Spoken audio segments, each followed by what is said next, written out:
Bienvenidos a una nueva edición de La Ventana Rota.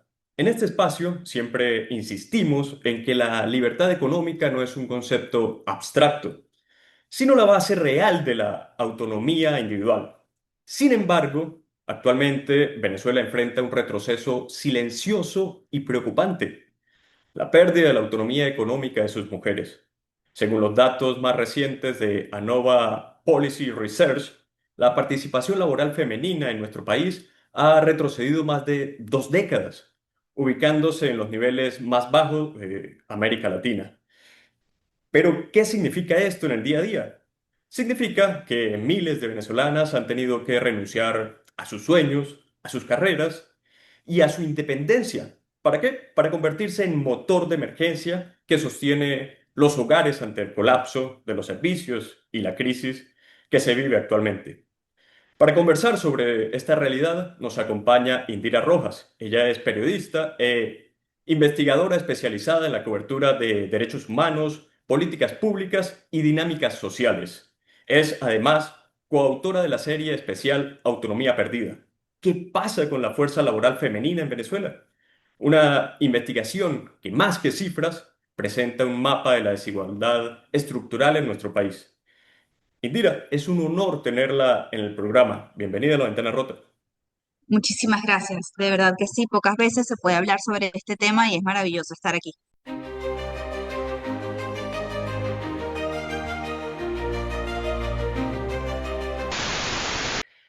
Indira, en el primer texto de la serie que mencionamos hay una cifra que sacude. La participación laboral femenina en Venezuela cayó un 43%, un nivel que no se veía desde finales de los años 90. Ustedes señalan que mientras el resto del continente avanza en integrar a la mujer, nosotros vamos como en sentido contrario, hemos retrocedido. Por eso me gustaría que nos indicara cuáles fueron o son aún los factores que hacen que pasemos de ser un referente regional en el progreso femenino a estar solo por encima de Guatemala en esta métrica. Fíjate, lo primero es un problema estructural que además se ha ido agravando con otro factor que está dentro de esta serie, que es la pobreza femenina. Y este factor estructural son las tareas de cuidado. ¿Qué pasa cuando estas tareas de cuidado no se distribuyen de manera igualitaria, igual en el hogar? Entonces, claro, las mujeres son las que normalmente y socialmente se espera que se encarguen de cuidar a los chamos, de la crianza, de también atender a las personas mayores dentro del hogar y de todas las tareas domésticas. Entonces, en la medida en que las mujeres van cada vez más ajustándose a este tipo de labores, que además es trabajo, pero es trabajo no remunerado, la vemos menos en la fuerza laboral. ¿Qué también pasa con el tiempo? Y hemos visto en años más recientes. Se ha creado esta idea como de la mujer 4x4, que a la larga no termina beneficiando a las mujeres. Una mujer que va a la casa, es madre, se encarga de la crianza de sus hijos, se encarga de la atención de las tareas domésticas, va al trabajo también, de pronto incluso tiene un cargo alto, es una ejecutiva, vuelve a la casa, tiene que encargarse de preparar la cena, atender a su esposo, atender de pronto a su papá o a su mamá que están enfermos, y a la larga esa mujer que llamamos que, bueno, es invencible, que lo puede todo, lo que está haciendo es que no está compartiendo las tareas del hogar y no hay equilibrio entre lo que está sucediendo de la fuerza laboral con lo que está sucediendo dentro de casa. Ok. Entonces, este es como el factor estructural, porque además no ocurre solamente en Venezuela, solo que se ha visto que en situaciones de emergencia, en países que tienen situaciones de emergencia y donde la pobreza se hace cada vez más extrema, es mucho más posible que se den este tipo de desigualdades. Entonces, por eso en el caso venezolano se considera un factor importante. No es único para nuestro caso, pero estamos en una circunstancia específica que alimenta la Claro, situación, ¿no? claro, por supuesto. Y en un segundo punto, Ok. pondríamos además el hecho de que esto va paralelo al progreso de un país. Entonces, cuando tú estás viendo que caen las fuentes de trabajo y que además no hay motivación para buscar trabajos que sean remunerados dentro de la formalidad, la fuerza laboral femenina va disminuyendo, como también va disminuyendo la educación en el caso de las mujeres. Y entonces tocamos otro fenómeno que también está dentro de la serie, que son los jóvenes que ni estudian ni trabajan, los mal llamados ninis. Correcto, correcto. Sí, y es una situación preocupante, ¿no? Porque, a ver, eh, esas mujeres quizás tenían un oficio o un proyecto de vida y tuvieron que dejarlo a un lado, guardarlo en la gaveta para priorizar la supervivencia familiar también a raíz de toda la crisis y el fenómeno justamente también de la migración que creo tiene bastante que ver al momento de que sean las mujeres las que se hayan tenido que quedar encargadas como cabeza de hogar, ¿no? Y de lo que es el mantenimiento económico de la casa. Si además esto de las mujeres cabezas de hogar fue un fenómeno que se reportó como un repunte importante en la década de los 90. Ok, Y era muy natural ver a mujeres solteras con hijos que además tenían cargos importantes o eran las personas que se encargaban de mantener el hogar. Lo que ha ok, cambiado es que ahora la situación país las forza a tener trabajos informales ok. y a ver que esta cabeza de hogar se encuentra en una situación mucho más precaria. Claro. Em, de hecho, voy a citar a Claudia Piras, que para mí es maravillosa. Ella es una economista venezolana que trabaja en el Banco Interamericano de Desarrollo, que conocí en el momento en el que hice este especial y bueno, hemos mantenido contacto desde entonces. Para mí es algo así como una persona con la que siempre consulto estos temas. Ella dice, el potencial de crecimiento de un país depende de sus recursos humanos, es decir, está igualmente distribuido entre hombres y mujeres. Entonces, ¿qué pasa cuando estos recursos humanos se debilitan, ¿no? Pasa que existe desigualdad. ¿Qué pasa cuando las mujeres en un entorno de pobreza las comenzamos a vincular a esas tareas de cuidado, dejan de integrarse a la fuerza laboral y entonces sí, son las mujeres que crían a los hijos, pero ya no estamos viéndolas como cabezas de casa, jefas de hogar. Eso ha ido fluctuando muchísimo en el tiempo porque es un comportamiento que además tiene que ver mucho con la economía del país. Y fue un fenómeno, como te digo, que repuntó en los 90. De hecho, durante la modernización del país, y esto es interesantísimo repasarlo, el crecimiento que hubo sobre la participación de la mujer en la fuerza laboral fue increíble. Desde el tema educativo, es decir, el acceso a las universidades, hasta que de allí salieran mujeres mejor preparadas para profesiones y labores que normalmente eran de hombres, incluyendo la academia, o sea, mujeres economistas, por ejemplo. Eso era Sí, algo que cuando comenzó a surgir fue todo un fenómeno, porque en ese momento la academia estaba acostumbrada a ver a hombres economistas, no a mujeres. Y así, bueno, correcto. como en las carreras que típicamente escuchamos, ¿no? Bueno, mujeres ingenieras, mujeres arquitectas, que antes, por supuesto, eran más oficios de hombres. Y en la medida en que Sí, esto pasaba, también veíamos estas jefaturas del hogar. Yo soy producto de ese fenómeno. O sea, mi vale. mamá, de hecho, es Ok, jefa de hogar y me tuvo soltera. Y era ok. una mujer de pocas que logró prepararse en ese momento como abogada en una universidad. O sea, ese fenómeno que se vivió entre los 60 90, yo fui parte de esa generación que vivió a sus mamás así. Esta Vaya, señora forma parte de la estadística, ¿no? vaya. Y es interesante ver cómo eso ha ido cambiando en la medida en que la emergencia humanitaria ha ido penetrando. Es decir, si tú tienes, por ejemplo, una casa que tiene que decidir entre pagar el colegio y comprar la comida, y son casos que hemos visto, o sea, no es un caso irreal. Sí, Normalmente la familia decide, bueno, que el chico, el varón, vaya a clases, pero que la niña se quede en casa cuidando al hermano más pequeño. En estas claro. decisiones cotidianas es que uno ve esa desigualdad de género, es que uno ve cómo se comporta en el día a día esto de el trabajo de cuidado desigual, ¿sí? Porque vinculamos más a las niñas con las capacidades de cuidado que con los varones, despojando a esa niña de educación, reduciendo sus capacidades de integrarse a la fuerza laboral y, por supuesto, reduciendo su autonomía económica en el futuro. Por supuesto. No, y fíjese que usted acaba de citar algo que también tratan en esta serie de trabajos y son las mal llamadas ninis, ¿sí? Que son las jóvenes que están en edades entre los 15 y 24 años y no están ni trabajando ni estudiando y que son, según los datos que están allí expuestos, el 39% de la población. Además, ustedes también, como bien lo acaba de decir, dicen que el principal factor es el hecho de que tenga que atender las labores del hogar. Quisiera que habláramos al respecto porque, al parecer, la joven venezolana se ha convertido en una especie de amortiguador ante la crisis, pero esto, por supuesto, crea un problema de descapitalización humana para el país, ¿no?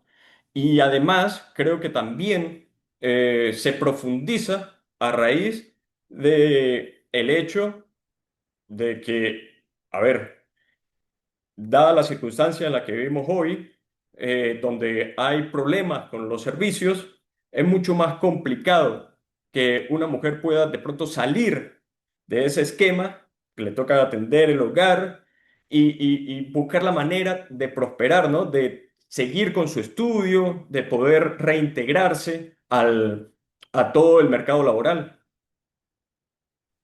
La situación de las jóvenes es una cosa interesante, porque además tiene que ver mucho con nuestra percepción cultural de lo que debería ser o hacer una joven o una adolescente, que además aquí hay una interpretación interesante desde el punto de vista estadístico, ¿no?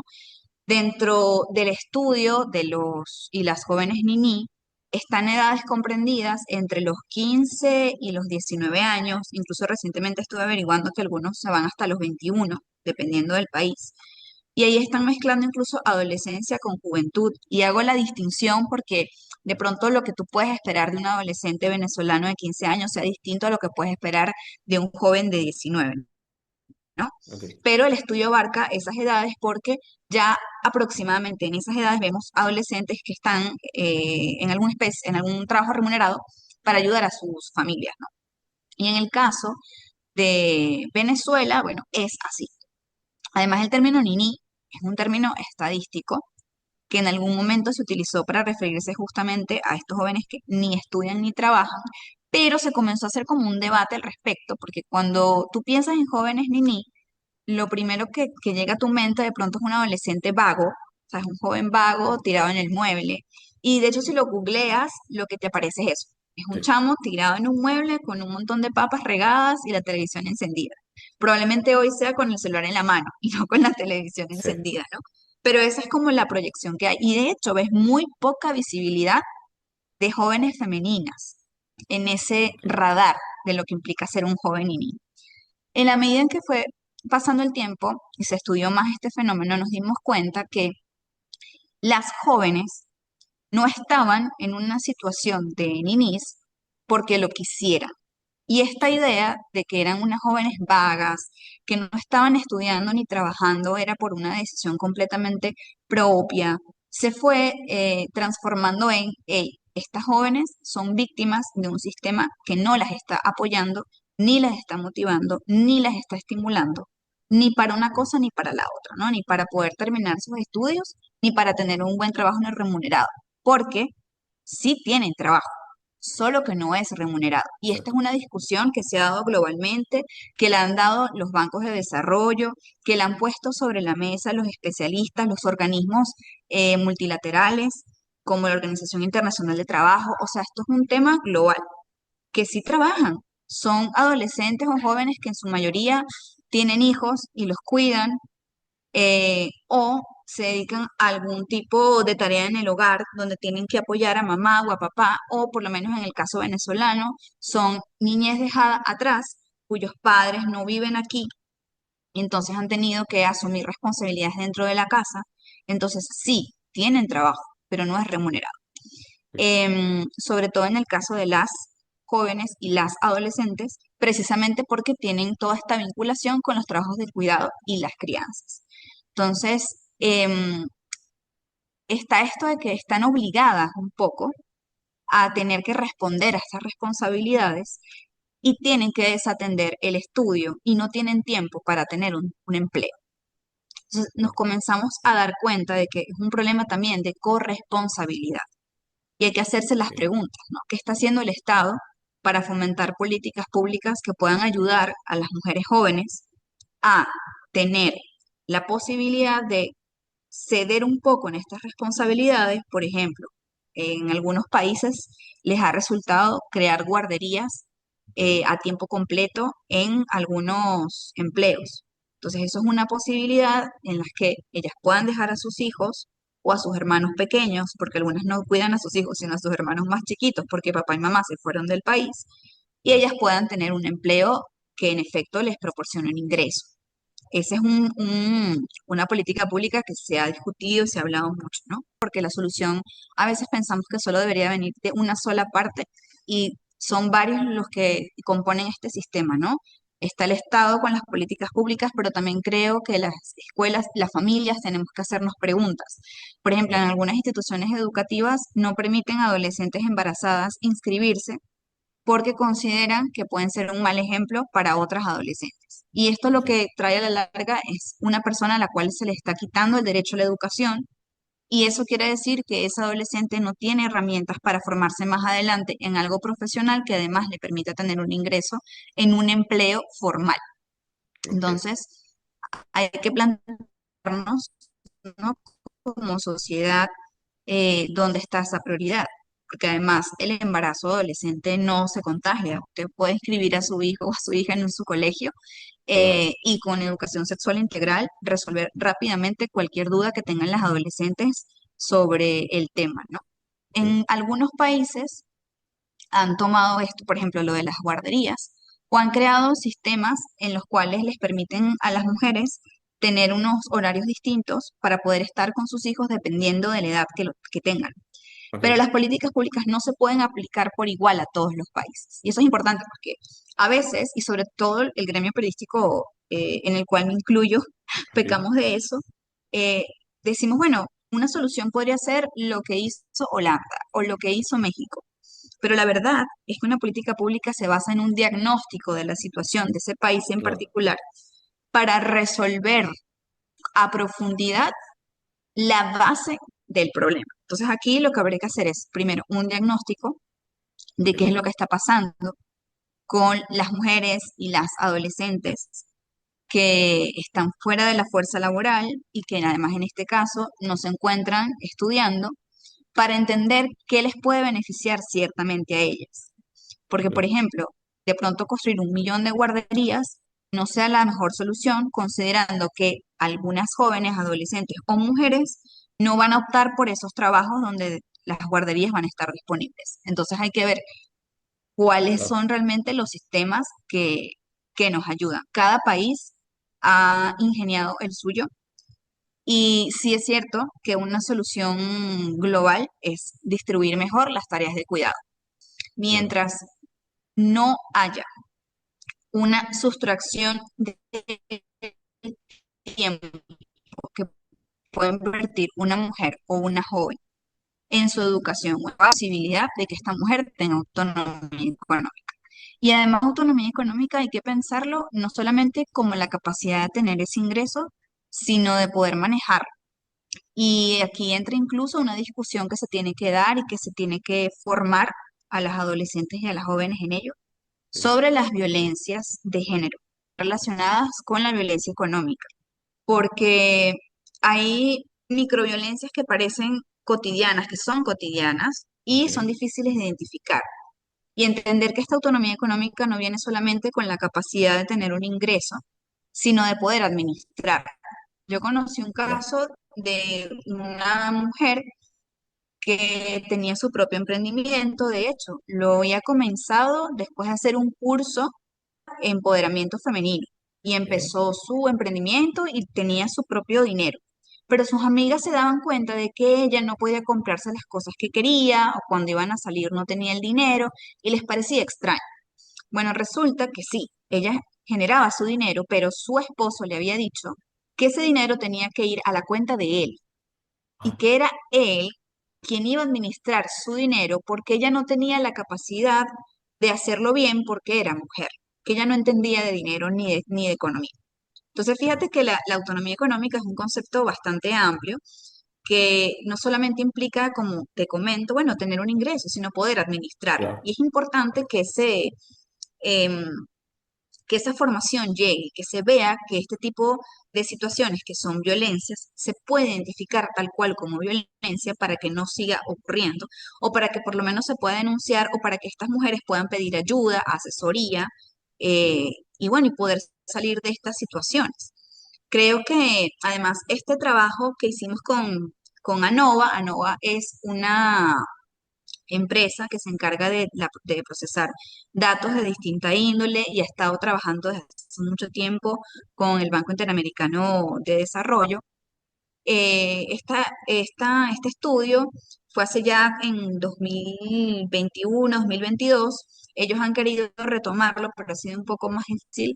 Recuerdo que en ese momento quisimos hacer un estudio también sobre brecha salarial, pero eso es más complejo porque claro. los valores que tenemos que revisar tienen que estar ultra super homologados. Pero bueno, aquí estoy hablando ya de un montón de cosas que probablemente la audiencia dirá que está diciendo. Pero sí quisiera como retomar la idea de que algunas cosas han ido fluctuando en el tiempo, ¿no? Ok, claro. Y una de ellas ha sido esta profundización de la pobreza, de la feminización de la pobreza que hemos Exacto. visto en el país a través de la emergencia humanitaria y de que se expanden estas violencias también dentro de estos mecanismos de emergencia.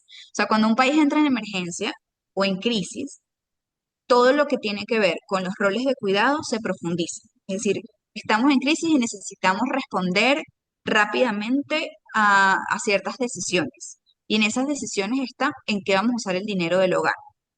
Y en esas decisiones del dinero del hogar está, bueno, ¿qué hacemos con la adolescente o la niña? La llevamos al colegio, la dejamos cuidando la casa, ¿qué hace la mujer? Entonces el hombre es el proveedor y la mujer tiene que cuidar a los hijos porque no pueden llevarlos tampoco a la escuela o de pronto no hay un buen acceso a la educación porque la educación está en crisis. Y bueno, Exacto. ahí se va viendo Exacto. cómo la crisis afecta también a las mujeres, ¿no? Y quería puntualizar un poco eso, que se ha profundizado. En el momento de hacer ese trabajo, hablábamos del COVID, Sí, porque el COVID también representó una crisis. claro, un Y retroceso. también totalmente. Y eso profundizó este gran problema de la pérdida de la autonomía económica de la mujer.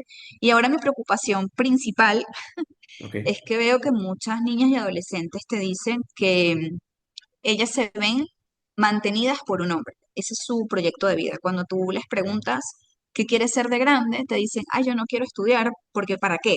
Yo veo que tengo un tío o una tía o un primo o un hermano que estudió, se esforzó en la universidad y ahora claro. tiene un trabajo con el cual no le alcanza el dinero para nada. Entonces, ¿para qué voy a estudiar? Yo prefiero eh, estar mantenida por una pueda tener lo que yo quiera. Entonces, hay culturalmente, lo que decía también hace un rato, una Claro, disrupción y una mala comprensión de qué va a pasar ahora con el trabajo y qué significa el estudio, de dónde reciben los estímulos las niñas y las adolescentes, que serán las mujeres del futuro, para claro. alcanzar esa autonomía económica. Y ese, digamos, es como el nuevo patrón, ¿no? En su momento nos preocupaba el COVID, nos sigue preocupando, por supuesto, la emergencia humanitaria y toda la cola, el Claro, coletazo que dejó, pero ahora claro. hay una capa adicional que es toda esta percepción sobre el trabajo y los estímulos que están faltando para que niñas y adolescentes se den cuenta de que en el futuro tienen que ser mujeres que puedan tener sus propios ingresos, que puedan manejarlos como ellas lo quieran, lo necesiten y que eso responda a la autonomía. Sin autonomía también hay más violencia, porque van a Exactamente, depender de una persona y exactamente. va a ser más difícil dejarlas si esa persona las somete o las agrede. Es muy complejo y la autonomía es un buen punto para empezar a Por mejorar supuesto. las vidas de las mujeres. Por supuesto, como justamente lo mencionábamos en un principio, ¿no? El poder trabajar, el haberse formado, terminado una carrera le permite tener acceso a un mercado laboral, ir escalando en los diferentes puestos, tener un ingreso importante, como usted señaló, poder administrar ese ingreso, porque de lo contrario va a ser vulnerable a sufrir cualquier tipo de abuso, por lo general silencioso, que le va a golpear muy fuerte el autoestima, le va a golpear fuerte a futuro cuando quiera salir de esa situación, pero que además también si nos vamos al plano macroeconómico, al plano del país, son recursos, por ejemplo, la persona, la mujer que trabajó, a ver, que estudió, que se formó, son recursos que se ha invertido, si fuera una universidad pública, y que posteriormente no va a tener ningún tipo de manera de contribuir luego al crecimiento del país porque se va a encontrar encerrada en una casa simplemente cumpliendo ciertas labores. Así es, sí, las violencias se alimentan de eso también. Y parece mentira, pero son cosas que pasan cotidianamente y que no se perciben como violencias. Y eso es lo que preocupa, ¿no? Muchísimo más. 100%. Eh, y creo que de ahí se basa todas las posibles soluciones para apoyar la autonomía económica de las mujeres. La primera, como te digo, el tiempo. El tiempo es lo más valioso que hay Exacto. para todos, no solamente para las mujeres. Sí, Pero en el caso además de crisis, el tiempo es uno de los recursos más importantes, ¿no?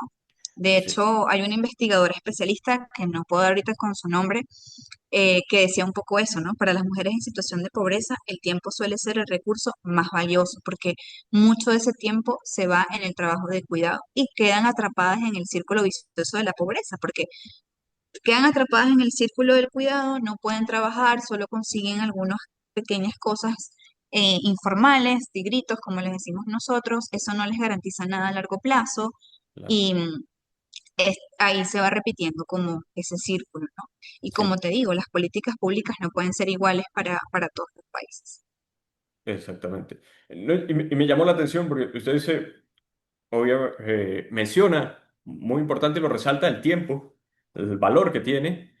Y justamente me llamó la atención que en una de estas entregas mencionan que en algunas familias ven el tiempo de esa manera, en que en vez de invertirlo en formación, tienen que invertirlo en rápidamente formar hogar, ¿no?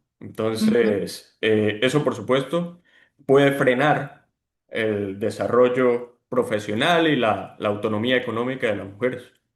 Y además lo que dices es necesario porque esa percepción de que no invierten tiempo en formación y que tienen que hacer rápidamente un hogar, no solamente afecta a las mujeres.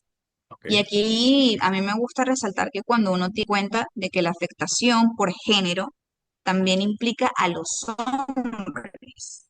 ok, Entonces, en este caso, y esto es un trabajo que hizo una investigación que hizo el Banco Interamericano de Desarrollo, creo que fue entre 2017 y 2018, que encuestaron a varios jóvenes en zonas urbanas de 7 países, se dieron cuenta de que cuando tuvieron hijos en la adolescencia, sí, las, las mujeres se habían convertido en jóvenes que ni estudiaban ni tenían un trabajo remunerado, ¿verdad?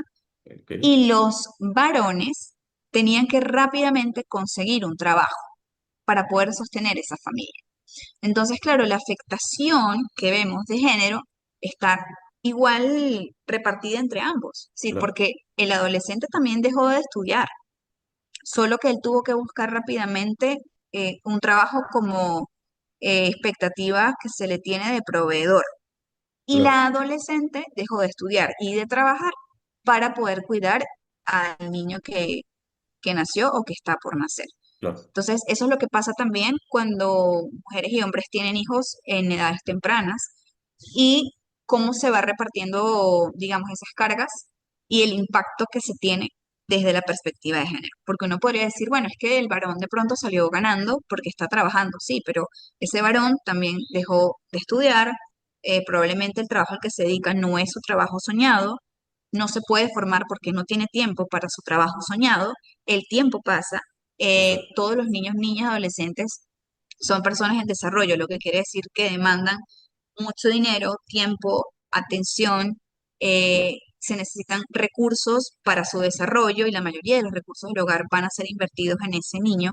Entonces, claro, ahí también vemos cómo el embarazo adolescente no solamente afecta a la chica, sino también a los chicos. Y claro, cómo esta perspectiva de género nos invita a pensar en los dos. Por eso por lo que supuesto. mencionas es importante, ¿no? Evidentemente la autonomía económica de la mujer se ve reducida, pero los varones también tienen un impacto y hay que considerarlo. Claro, también es importante. Indira, le agradezco mucho su tiempo. Le pido disculpas por las fallas que hemos presentado en el servicio del Internet.